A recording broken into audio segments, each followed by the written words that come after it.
Hey guys what's up, I hope you are doing well. So आप में से बहुत सारे लोग मेरे को पूछ रहे थे सर आपने इसी का बताया है कि डिप्लोमा के बाद क्या करना चाहिए, ऑप्शन क्या है। अब बताओ जी कौन कौन से गवर्नमेंट जॉब्स हैं तसल्ली से, ताकि हम प्रॉपरली उन जॉब्स के बारे में एनालिसिस कर पाएँ आपके वीडियो देख के। जैसे मैंने आपको बताया मेरे वीडियोज़ में स्पेशल कंटेंट आपको मिलेगा, तो इस वीडियो में हम उसी के बारे में बात करेंगे। तो वीडियो को लाइक कर दीजिए, चैनल पर नए हो सब्सक्राइब कर लो और हमारे टेलीग्राम चैनल को ज़रूर ज्वाइन करिए। उसका लिंक कहाँ है, इस वीडियो के डिस्क्रिप्शन में है एंड फर्स्ट कमेंट में है। तो पहले बात करते हैं, अगर डिप्लोमा कंप्लीट कर लिए हो आप या करने वाले हो, कंग्रेचुलेशन, आपने डिप्लोमा कंप्लीट कर लिया।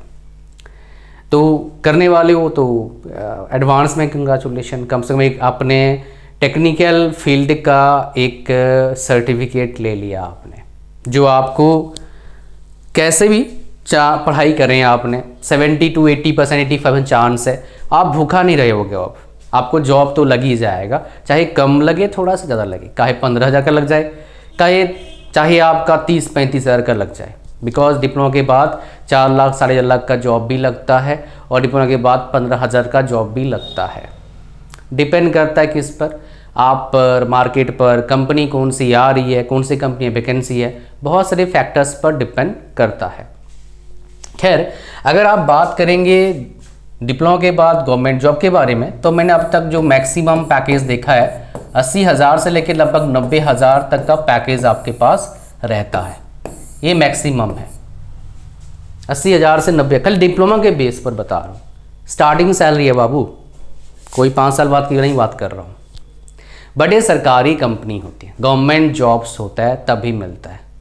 इस तरह का जॉब्स के बारे में आज बात करेंगे। आपके दिमाग में एक बात होगा, मुझे पता है कंपटीशन बहुत ज़्यादा है, सच में है कंपटीशन, मैं उसमें गलत नहीं बोलूँगा। बट अगर तरीका सही अपनाती हूँ, जिसका एक नमूना आपको दूंगा मैं, तो भैया आपके लिए कंपटीशन कुछ भी नहीं है, इसका गारंटी मैं देता हूँ आपको। बिकॉज इस फील्ड में मुझे टीचिंग करते हुए हो गया है 12 साल। 12 साल में बहुत कुछ मैंने सीखा है, बहुत कुछ होते हुए देखा है, बहुत कुछ हो रहा है देख रहा हूँ। तो जो चीज़ बताने वाला हूँ वो तो काम का है जी। चलो देखते हैं, यहाँ पर काम की बातें करेंगे जी। अब अच्छा, यहाँ पर देख लीजिए आपके पास कौन कौन से जॉब में इस तरह का पैकेज मिलता है। पीएसयूज में इस तरह का पैकेज मिल सकता है। आपके पास जो वैकेंसी आता है इसरो जैसे में, इस तरह का पैकेज मिल सकता है। अगर बार्क में वैकेंसी आ गया तो इस तरह का पैकेज मिल सकता है। अगर डीआरडीओ वैकेंसी आ गया तो इस तरह का आपको पैकेज मिल सकता है। ये लेवल 1 जॉब की बात कर रहा हूँ। सबसे बेस्ट इसमें क्या है, इनमें जॉब लगना। लेटेस्ट एक अभी वैकेंसी आया था इसरो का, उसका दिखाया तो झलक आपको, कितना आपका सीट्स वैकेंसीज आया था।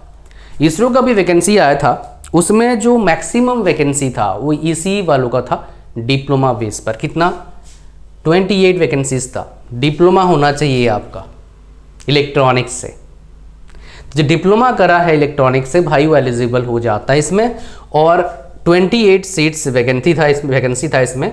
और एक चीज़ बताया तो इसमें सैलरी कितना, बेसिक पे कितना था आपको दिखा देता हूँ, फिर आप समझ पाएंगे। तो ये था टेक्निकल असिस्टेंट का पोस्ट था, बेसिक कितना है 44,900। तो आपका जो बनेगा सैलरी बनेगा लगभग बनेगा 80,000 के आसपास। सीटीसी बनेगा आपका अबाउट 80,000। इससे थोड़ा वेरी करता है लोकेशन और आपको एचआरए दे रहे नहीं रह रहे हैं, या फिर वहाँ पर क्वार्टर मिला नहीं मिला, उस पर डिपेंड करता है। बट इतना आपको पैकेज लगेगा, ठीक है जी। अच्छा, नेक्स्ट बात करते हैं जी। इसमें ये हो गया लेवल 1 का जॉब्स। पीएसयूज के निकलते रहते हैं वैकेंसीज, हर साल बहुत सारी पीएसयूज का आता है। डिप्लोमा के बेस पर जो पीएसयूज में जॉब निकलते हैं उनमें क्या होता है, इंडिविजुअल एग्जाम होता है।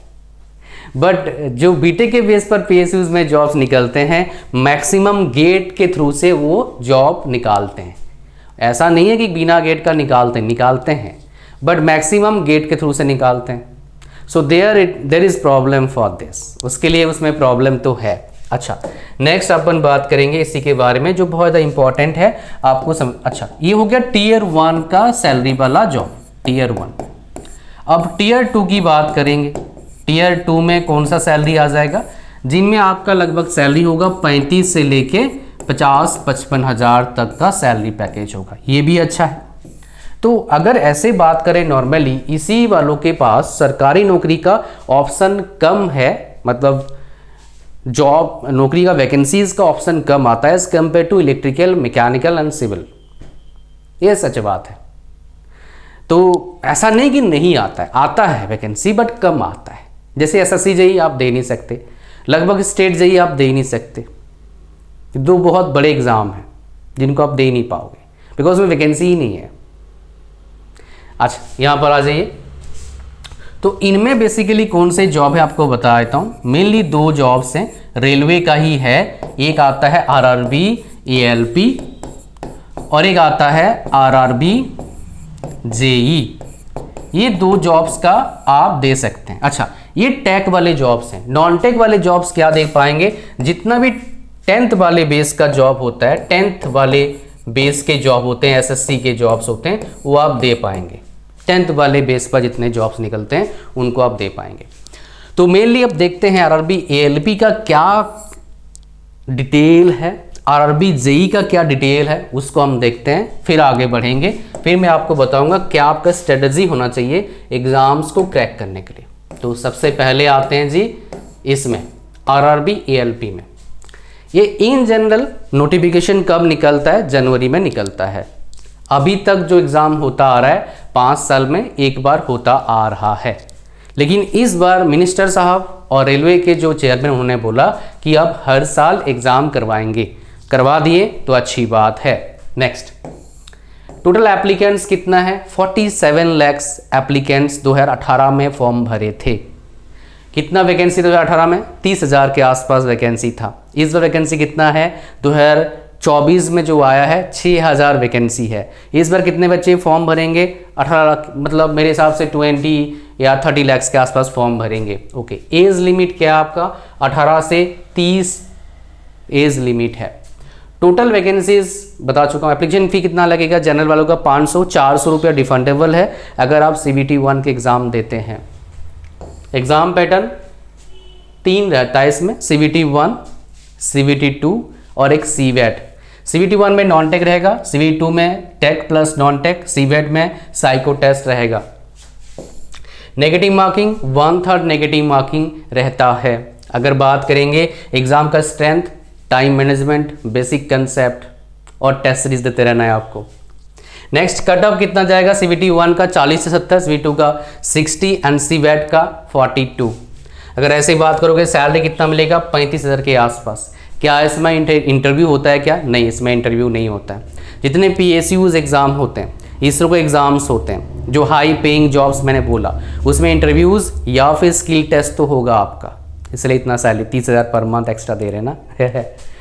आरआरबी जेईई की बात करते हैं। इसका नोटिफिकेशन इंजन निकलता था दिसंबर में, लास्ट टाइम जब निकला था। इस बार बोल रहे हैं अगस्त में निकलेगा। ठीक है जी, एग्ज़ाम साइकिल लेकिन 5 साल। लेकिन अभी जितने भी रेलवे के जॉब्स हैं मिनिस्टर साहब बताएं कि हर साल करेंगे वो, ऐसा उन्होंने बोला है। टोटल एप्लीकेंट्स कितना है, 30 लाख। एलिजिबिलिटी क्या है, डिप्लोमा, बीटेक, बीएससी, इन ब्रांचेस का इसमें इसी ब्रांच है। एज लिमिट कितना है आपका, 18 से 33, मैक्सिमम का 30 ही रहता है, कुछ का 33 था। Total vacancies about 15,000। Application fees कितना होता है, 500-400 रुपया रिफंडेबल है अगर CBT 1 का एग्जाम आप देते हैं तो। एग्जाम पैटर्न को समझते हैं। टोटल क्वेश्चन 100 है, टाइम कितना 90 मिनट्स है। Maths, general intelligence, reasoning, awareness and general science, ये रहेगा CBT 1 में। CBT 2 में क्या रहेगा आपका, देख लीजिए, जनरल अवेयरनेस, उसके बाद general science, physics, chemistry, basic of basics of computer application 10 number का, basics of environment and pollution control 10 number का, टेक्निकल एबिलिटी 100 नंबर का रहेगा। तो 200 नंबर हो गए। टोटल क्वेश्चन कितने हो गए, 150 हो गए 120 मिनट में। नेगेटिव मार्किंग 1/3 रहता है। Strength of exam, time management, accuracy, test series, basic concept रहेगा। कट ऑफ कितना रहेगा, 77 के आसपास, थोड़ा बहुत आगे पीछे रहता है। सैलरी कितना रहेगा, 52,000 के आसपास सैलरी रहेगा। और इंटरव्यू इसमें होता है क्या, नहीं होता है। तो इस तरह के बेसिकली क्या रहता है, इनके एग्जाम्स के डिटेल्स रहते हैं। होपफुली आप समझ पा रहे हो। इतने डिटेल्स में कोई आपको डेटा नहीं देता है इन जनरल नेट पर। इन डेटा को मैंने खुद बनाया है, काफ़ी टाइम लगा बनाने के लिए, काफ़ी एफर्ट लगा है। तो भाई इसके लिए लाइक करना है, चैनल को सब्सक्राइब कर लेना है। ऐसे ही अमेजिंग इंफॉर्मेशन आपको मिलता रहेगा, जो आपके लिए बहुत इंपॉर्टेंट है, आपके फ्यूचर के लिए इंपॉर्टेंट है। तो टेलीग्राम चैनल को ज्वाइन करना है। आप बात करेंगे अपन किसके बारे में बात करेंगे, कैसे स्टार्ट करना है प्रिपरेशन। सो आइडियल टाइम की बात करेंगे तो जितना अर्ली स्टार्ट कर सकते हैं। तो अगर मेरे को डिप्लोमा किया हुआ था मैं और इसी से किया होता तो मैं क्या करता, प्रिपरेशन स्टार्ट करता सेकेंड ईयर डिप्लोमा से, अगर मुझे डिप्लोमा के बाद गवर्नमेंट जॉब करना है तो।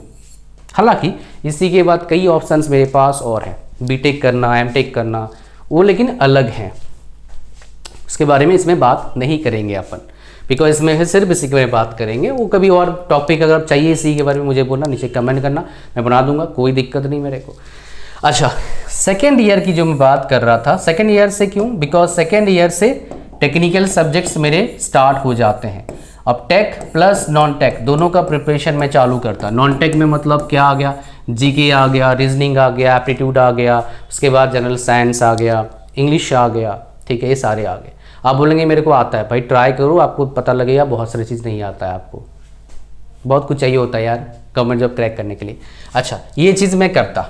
अच्छा, आप बोलेंगे ठीक है आपने बता दिया, अगर मान लो सर मैं अभी स्टार्ट करना चाहता हूं तो क्या कैसे स्टार्ट करूं। सबसे पहले आपको क्या करना है, 2 पेज जहां सोते हो उसके सामने लगा देना है, 2 पेजेस। एक पेज का ऐसे हाफ होगा, एक पेज में फुल होगा। इस पेज में ऊपर में क्या लिखा रहेगा, क्यों करना है मुझे, रीजन, सिर्फ 3 ही पॉइंट लिखना है यहां पर, 1, 2 और 3। क्यों भाई सरकारी नौकरी आपको करना है। जितना स्ट्रॉन्ग रीजन होगा उतने ज़्यादा चांस है जॉब लगने का, बिकॉज सब कुछ माइंडसेट गेम है। माइंड में कैसे आप फीड करते हो, मेरे को चाहिए मतलब चाहिए। क्रिकेट में देखना, बॉलर ना और बैट्समैन के बीच में जो चलता है काम, वो पहले ही जीत जाता है बॉलर या बैट्समैन, बिकॉज वो माइंडसेट अपना स्ट्रॉन्ग करता है, भैया मैं तो मैच जिता के ले जाऊंगा। समझ रहे हो, स्ट्रॉन्ग माइंडसेट काफ़ी इंपॉर्टेंट रोल प्ले करता है। देखना कभी भी क्या होता है, लोग पता नहीं लगता वो मैच हार जाते हैं बीच में, बढ़िया स्टार्ट करते हैं लेकिन क्या होता है भाई बीच में हिल गया, क्यों, माइंडसेट। ठीक है। अच्छा, दूसरे पेज में क्या लिखेंगे आप, आपको अगर आप क्रैक कर लेते हो तो आपको क्या बेनिफिट्स मिलेगा।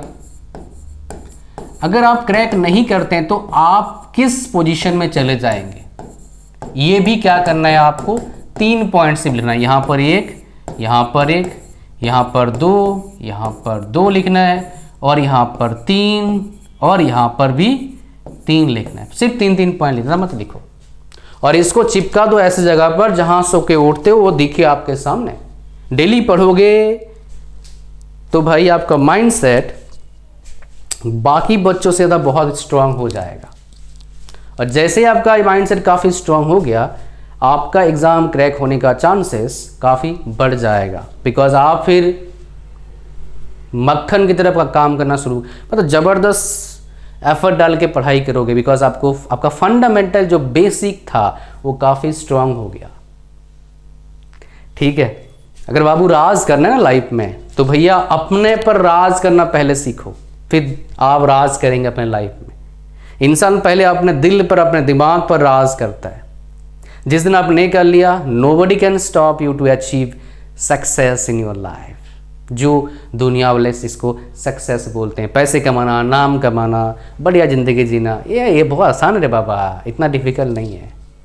तो इतना ही था इस वीडियो में। Thank you very much. और बाकी फिर प्रीवियस ईयर क्वेश्चन, कोचिंग लो, ऑनलाइन ऑफलाइन जो मर्जी करो, कोई दिक्कत नहीं। उस चीज़ में क्या है, वो तो नॉर्मल सी बातें, ये सबसे स्ट्रॉन्ग है। चलो जी, थैंक यू वेरी मच। मिलते हैं नेक्स्ट वीडियो में। God bless you all, bye bye.